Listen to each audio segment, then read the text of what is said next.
तो अब हम बात करेंगे सेकंड लेयर की। अभी हमने बात की थी फर्स्ट लेयर की, अब हम बात करेंगे सेकंड लेयर की। सेकंड लेयर क्या होती है? Plasma membrane. सेकंड लेयर क्या होती है? प्लाज्मा मेम्ब्रेन यानी कि जीव कला। प्लाज्मा मेम्ब्रेन को हम क्या बोलते हैं? जीव कला। ये कौन सी लेयर होती है?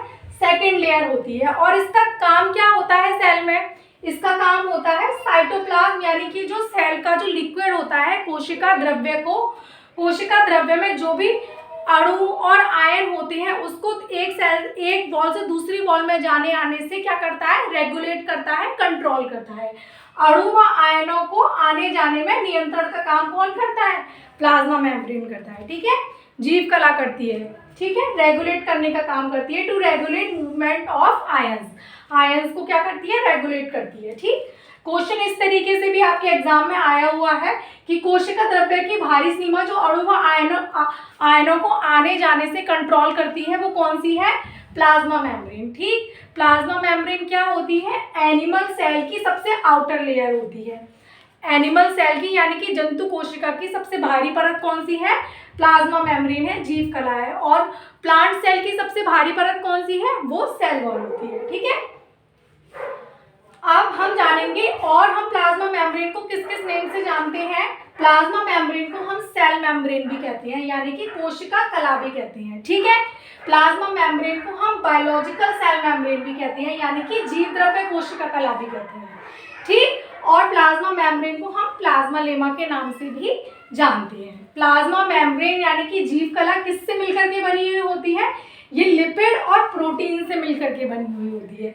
लिपिड और प्रोटीन, जब कोई चीज लिपिड और प्रोटीन से मिलकर बनती है ना तो हम उसको लाइपोप्रोटीन भी कहते हैं। तो इन शॉर्ट हम इसको ये भी कह सकते हैं प्लाज्मा मेम्ब्रेन जो है वो लाइपोप्रोटीन से मिलकर के बनी हुई होती है। ठीक है, ये हम बात कर रहे हैं सेकंड लेयर की यानी कि जीव कला की।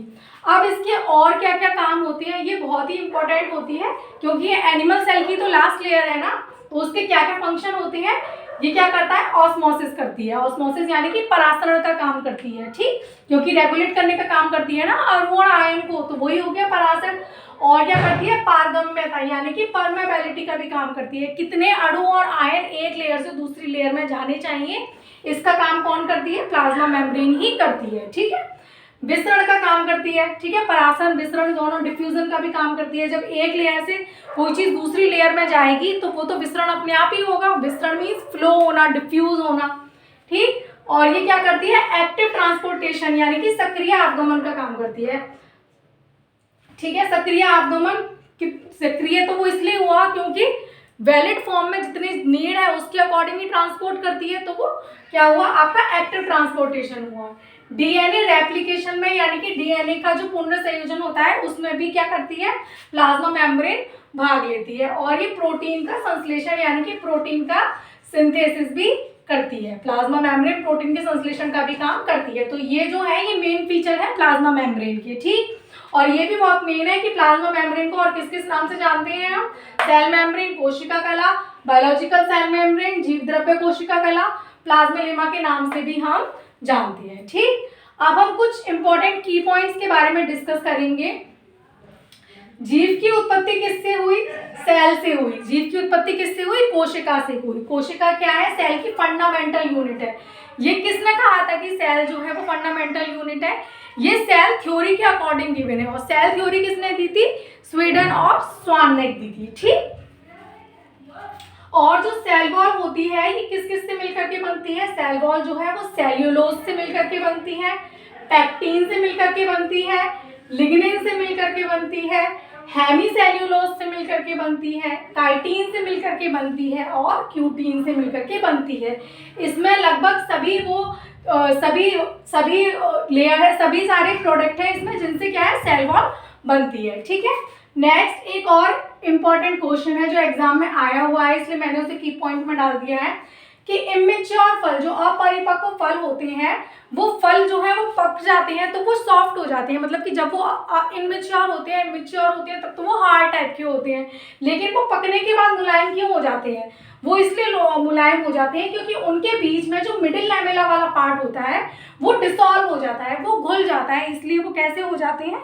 सॉफ्ट हो जाते हैं। और जो लैमेला का घुलने का मिडिल लैमेला के घुलने के कारण इमेच्योर फल जो है वो सॉफ्ट हो जाते हैं।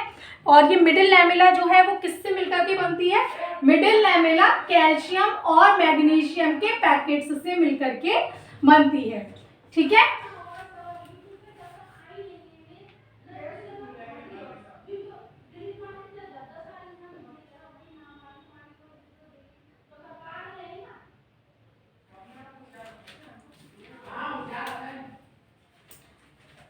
मैं हौले हौले बोल दिया करो।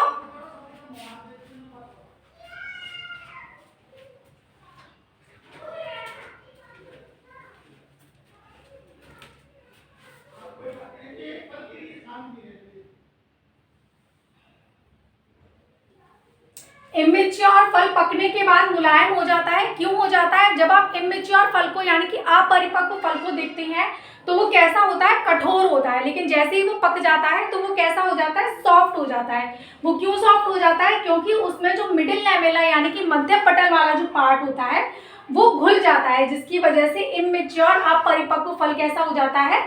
सॉफ्ट हो जाता है। और जो मिडिल लैमेला होती है, जो मध्य पटल होती है, वो किसकी मिलकर के बनती है? वो कैल्शियम और मैग्नीशियम के पैकेट्स से मिलकर के बनती है। ओके फ्रेंड्स, तो आज हमने सेल बायोलॉजी में सेल वॉल के बारे में पढ़ा। सेल वॉल में हमने plasma membrane, primary cell wall के बारे में पढ़ा। ठीक है, और हमने क्या पढ़ा? प्रोकैरियोटिक और यूकैरियोटिक सेल को भी डीपली समझा है। और इससे प्रीवियस वीडियो में मैंने सेल के स्ट्रक्चर, प्लांट सेल और एनिमल सेल को डिस्क्राइब किया था। फ्रेंड्स, ऐसी ही वीडियो से जुड़े रहने के लिए चैनल को सब्सक्राइब कीजिएगा। Thank you for watching.